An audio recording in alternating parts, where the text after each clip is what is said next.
36 കോടി കൊടുത്തിട്ട് നിയമം ഒക്കെ വിലയ്ക്കു വാങ്ങി ഒരു കൊലയാളിയെ തിരിച്ചു കൊണ്ടുവരുന്നതിന് ഇത്രയധികം ഡെക്കറേഷനൊക്കെ വേണോ?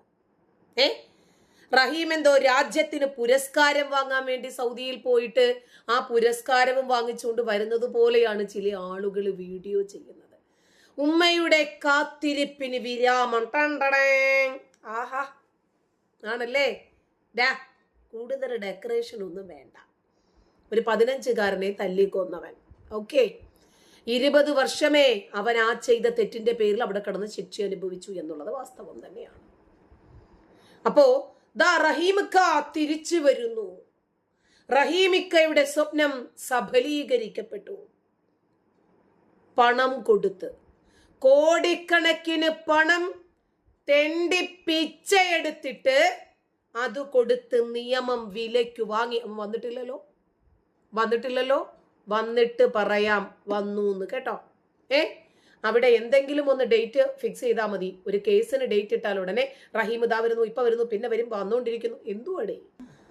സൗദി അറേബ്യയില് 15 വയസ്സുള്ള സൗദി അറേബ്യൻ പൗരനായിട്ടുള്ള ഒരു യുവാവിനെ അടിച്ചു കൊന്നിട്ട് ജയിലിൽ കഴിഞ്ഞ വ്യക്തിയാണ് ഈ റഹീം. എനിക്ക് അയാളോട് പ്രത്യേകിച്ച് വിദ്വേഷമൊന്നുമില്ല കേട്ടോ. എൻ്റെ പറച്ചിൽ കേൾക്കുമ്പോൾ നിങ്ങൾക്ക് അങ്ങനെയൊന്നും തോന്നരുത്. കാരണം ഒരു കൊലയാളിയെ രക്ഷപ്പെടുത്താൻ വേണ്ടിയിട്ട് ഇവരിങ്ങനെ ഭിക്ഷയെടുത്ത് നാട് മുഴുവനും കൊട്ടിഘോഷിച്ച് ഇത് കാണുമ്പോൾ പറഞ്ഞു പോകുന്നത് തെറ്റാര് ചെയ്താലും തെറ്റ് തന്നെയാണ്. പ്രത്യേകിച്ച് മറ്റൊരു രാജ്യത്ത് പോകുമ്പോൾ ആദ്യം നമ്മൾ അവിടുത്തെ നിയമങ്ങളാണ് അറിയേണ്ടത്. അവിടെ നമ്മൾ എന്ത് ചെയ്യാൻ പാടുണ്ട്, എന്ത് ചെയ്യാൻ പാടില്ല വ്യക്തമായിട്ട് അറിയണം. എന്തായിരുന്നാലും കോഴിക്കോട് സ്വദേശിയായിട്ടുള്ള അബ്ദുൾ റഹീം ജയിൽ മോചിതനായി എന്ന വാർത്തകൾ വരുന്നുണ്ട്, അറിയില്ല.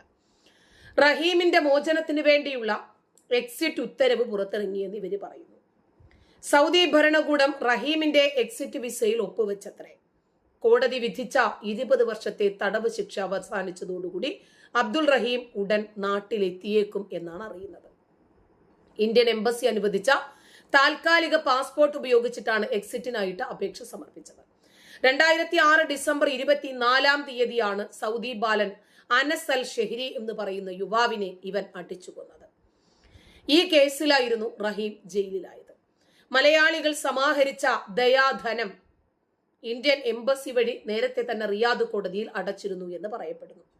കോടതി വധശിക്ഷ റദ്ദാക്കിയെങ്കിലും 20 വർഷത്തെ തടവ് ശിക്ഷ പൂർത്തിയാക്കാൻ ഉത്തരവിടുകയായിരുന്നു. അയാൾക്ക് മാനുഷിക പരിഗണന കൊടുക്കണ്ട എന്നൊന്നും ഞാൻ പറയുന്നില്ല. മറിച്ച് അയാളെ എന്തോ വലിയ സംഭവമാക്കി ഇവരിങ്ങനെ കൊട്ടിഘോഷിക്കുമ്പോൾ മാത്രമാണ് അയാൾ ചെയ്തതും യമനിൽ പോയിട്ട് ആ തലാൽ അബ്ദുൽ മഹദി എന്ന് പറയുന്ന യമൻകാരനായ യുവാവിനെ പണത്തിനു വേണ്ടി നിമിഷപ്രിയ കൊന്ന് 110 കഷ്ണമാക്കി വാട്ടർ ടാങ്കിലിട്ടതും രണ്ടും ഒരേ ലെവലിലെ ഞാൻ കാണും. അതൊരു പെണ്ണായതുകൊണ്ടോ അതല്ലെങ്കിൽ ഒരു കാഫിർ ആയതുകൊണ്ടോ ഒരു പ്രത്യേക കണ്ണുകൊണ്ടും ഇതൊരു മുറിയനായതുകൊണ്ട് ഒരു പ്രത്യേക കണ്ണുകൊണ്ടും ഞാൻ കാണത്തില്ല. അത്രേ ഉള്ളൂ. വധശിക്ഷ ഒഴിവായി മോചനം കാത്ത് സൗദി അറേബ്യയിലെ റിയാദിലെ ജയിലിലാണ് നിലവിൽ കോഴിക്കോട് സ്വദേശിയായിട്ടുള്ള അബ്ദുൾ റഹീം ഉള്ളത്. ജയിൽ മോചനം സംബന്ധിച്ച് ഇന്ന് വ്യക്തത വന്നേക്കും എന്നാണ് പല മാധ്യമങ്ങളും പറയുന്നത്. പക്ഷേ വന്നു എന്ന തരത്തിലാണ് ഇവർ വാർത്തകൾ പ്രചരിപ്പിക്കുന്നത്. ജയിൽ മോചന ഉത്തരവിൽ ഇന്ന് ഒപ്പിട്ടേക്കും എന്നാണ് വിവരം. ഞാൻ മറ്റ് വാർത്തകൾ BBC-യുടെ വാർത്തയൊക്കെ ട്രാൻസ്ലേറ്റ് ചെയ്തെടുത്തിട്ടാണ് ഈ പറയുന്നത് മനസ്സിലാക്കിയിട്ട്. ഇന്ത്യൻ സമയം ഉച്ചയ്ക്ക് 12 മണിക്കാണ് അത്രേ ജയിൽ ഓഫീസ് സമയം തുറക്കുന്നത്. അപ്പോൾ ഇന്ന് മോചന ഉത്തരവ് ഇറങ്ങുമെന്ന് പറയുന്നു. ആ പ്രതീക്ഷയിലാണ് റഹീമിന്റെ കുടുംബം. അതുപോലെ നിയമസഹായ സമിതിയുമുണ്ട്. ഇന്നലെ വൈകിട്ടോടുകൂടി അബ്ദുൾ റഹീമിന്റെ 20 വർഷം നീണ്ട ജയിൽവാസം പൂർത്തിയായി. വലിയ പെരുന്നാൾ അവധിയുമായി ബന്ധപ്പെട്ട സാങ്കേതിക പ്രശ്നങ്ങൾ ഇല്ലാതായാൽ ഇന്ന് തന്നെ റഹീമിന് നാട്ടിലേക്ക് മടങ്ങാൻ സാധിക്കും എന്നാണ് ആക്ഷൻ കൗൺസിലിന്റെ പ്രതീക്ഷ. ജയിൽ മോചിതനായാൽ എംബസി വഴി വേഗം നാട്ടിലെത്തിക്കാനാണ് നീക്കം. സൗദി ബാലൻ അനസ് അൽ ഫായിസ്, ഈ കുട്ടിയാണ് മരിച്ചത്, ഇവൻ കൊന്നത്. ഇതിലെ 2006 നവംബറിൽ റഹീം അങ്ങനെയാണ് ഹൗസ് ഡ്രൈവറായിട്ട് പോയതാണ്. ആ വിസയിൽ അങ്ങനെയാണ് ജയിലിലാകുന്നത്. 2012 വധശിക്ഷ സൗദി കോടതി വിധിക്കുന്നത്. വിചാരണയ്ക്കൊടുവിൽ റിയാദിലെ കോടതി റഹീമിന് വധശിക്ഷ വിധിച്ചു. പക്ഷേ 34 കോടിയിലേറെ ബ്ലഡ് മണി ഇന്ത്യൻ രൂപയാണ് ദയാധനമായി നൽകിയതോടുകൂടി വധശിക്ഷ റദ്ദാക്കുകയായിരുന്നു. അപ്പോ റഹീം ജയിൽ മോചിതനാകുന്നത് നിരപരാധിയായിട്ടല്ല. പണം കൊടുത്ത് നിയമത്തെ വിലക്കെടുക്കും.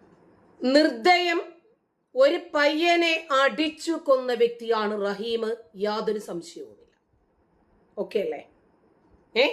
വെറും ഒരു ഇൻസ്ട്രുമെന്റിന്റെ സഹായത്തോടു കൂടി മാത്രം ശ്വസിച്ചിരുന്ന ഒരു കുട്ടി സ്പീഡിൽ വണ്ടി ഓടിച്ചു പോകാൻ ട്രാഫിക് സിഗ്നലിൽ കിടന്ന് പറഞ്ഞതിന്റെ പേരില് ആ കുട്ടിയെ അടിച്ചു വായിൽ കൂടെ നുരയും പതയും വന്നിട്ട് ആ കുട്ടി മരണവുമായിട്ട് മല്ലിടുന്ന സമയത്ത് ഇവന്റെ പ്രാണരക്ഷാർത്ഥം സ്വയം രക്ഷിക്കാനാണ് ഇവൻ ശ്രമിച്ചത്. ഇവൻ നാസർ എന്ന് പറയുന്ന ഇവന്റെ അമ്മാവനെ വിളിച്ചു വരുത്തി ഒരു ഹിസ്റ്ററി ഒക്കെ പ്ലാൻ ചെയ്ത്, അങ്ങനെയാണ് പോലീസിനെ വിളിച്ചിട്ടില്ല, ഈ കുട്ടി ആശുപത്രിയിൽ എത്തിച്ചിട്ടുള്ള, കുട്ടി രക്ഷപ്പെടുമായിരുന്നു. ഈ കുട്ടിയുടെ പിതാവിനെ വിളിച്ച് വിവരം അറിയിച്ചതുമില്ല.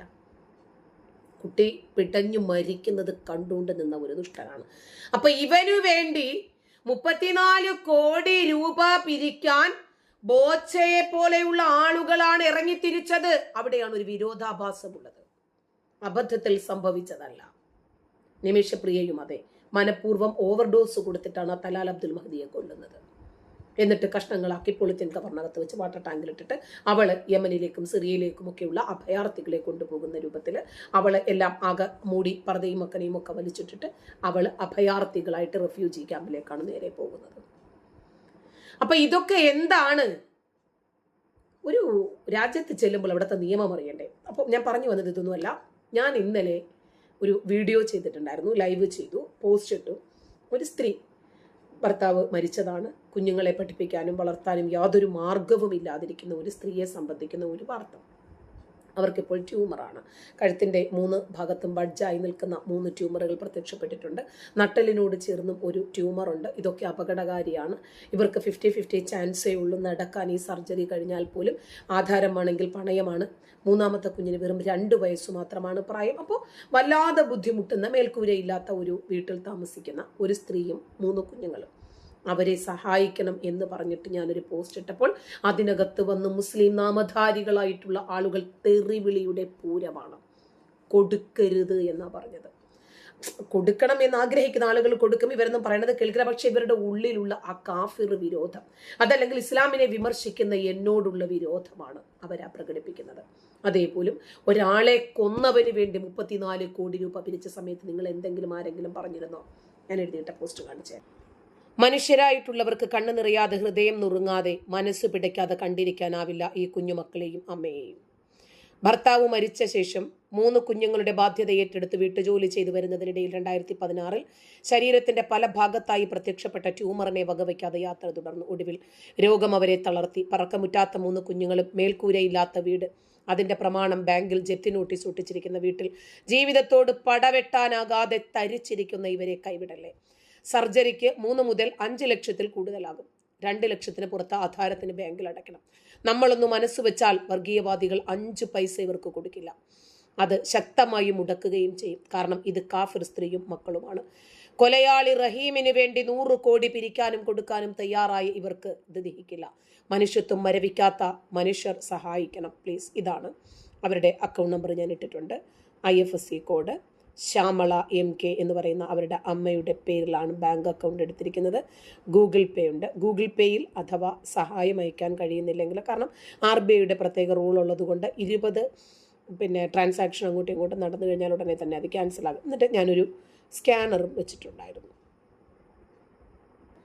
ആദ്യം ഈ അക്കൗണ്ട് നമ്പർ GPay വിളിച്ച് കൺഫേം ചെയ്ത് നമ്മൾ ഗൂഗിൾ പേയിൽ എടുക്കുമ്പോൾ തന്നെ ഇത് ആരുടേതാണെന്ന് അറിയാം. എല്ലാ കാര്യങ്ങളും ട്രാൻസ്പെറൻ്റ് ആയിട്ട് തന്നെ നമുക്ക് മനസ്സിലാക്കാൻ പറ്റുന്ന സാഹചര്യങ്ങൾ ഇവിടെയുണ്ട്. ഇനി ഇവരുടെ ആധാരം എടുത്തോ, ഇവരുടെ അവസ്ഥകൾ എന്താണ് എന്നൊക്കെ അപ്ഡേഷൻ ഞാൻ തന്നുകൊണ്ടിരിക്കുന്നുണ്ട്. അപ്പോൾ ഇന്നലെ അവരുടെ ബാങ്കിൽ കൊണ്ടുപോയിട്ട് പകുതി പൈസ അടച്ചു. ഇനിയും കുറച്ചുകൂടി അടയ്ക്കാനുണ്ട്. അത് ഉടനെ തന്നെ അടയ്ക്കണം. നിങ്ങളൊക്കെ അയച്ച പൈസയിൽ നിന്ന് തന്നെയാണ് എടുത്തയച്ചത്.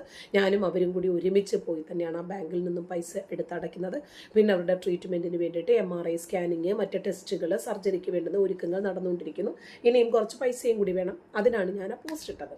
അപ്പോൾ ഇവരുടെ മനസ്സിലുള്ള ഒരു വിരോധം നോക്കിക്കുക. ഇത് ഞാൻ ഇടുന്നതിൻ്റെ പേരിൽ ഒരു അർഹതപ്പെട്ട ഒരു സ്ത്രീക്ക് സഹായം കിട്ടാതെ പോകുക. അത് ഞാൻ അവിടെ പോയിട്ടില്ലെങ്കിൽ ഇവർക്ക് വേറെ ആരെയും അറിയത്തില്ല. അപ്പൊ ഞാനത് ചെയ്തതിൻ്റെ പേരിൽ, കാരണം നിങ്ങളല്ലാതെ വേറെ ആരെങ്കിലും കൊണ്ട് ചെയ്യിക്കുന്നാൽ കൊടുക്കാമെന്ന്. ആ 3 കുഞ്ഞുങ്ങൾ, എല്ലാ മനുഷ്യന്റെ ജീവിതത്തിലും ഉയർച്ചകളും താഴ്ചകളും ഒക്കെ ഉണ്ട്, ആർക്കും വരാം ഇതൊക്കെ.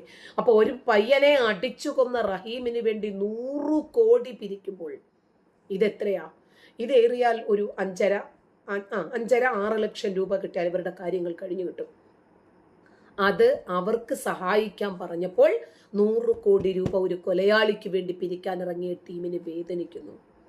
ഇവർക്ക് കൊടുക്കരുതേ എന്ന് പറഞ്ഞടാ നാറികളെ, നിനക്കൊക്കെ എന്നോട് എന്തെങ്കിലും വിരോധമുണ്ടെങ്കിൽ, എന്നോട് എന്തെങ്കിലും നിനക്കൊക്കെ ദേഷ്യമുണ്ടെങ്കിൽ എന്നോട് അങ്ങ് തീർത്താൽ പോരെ.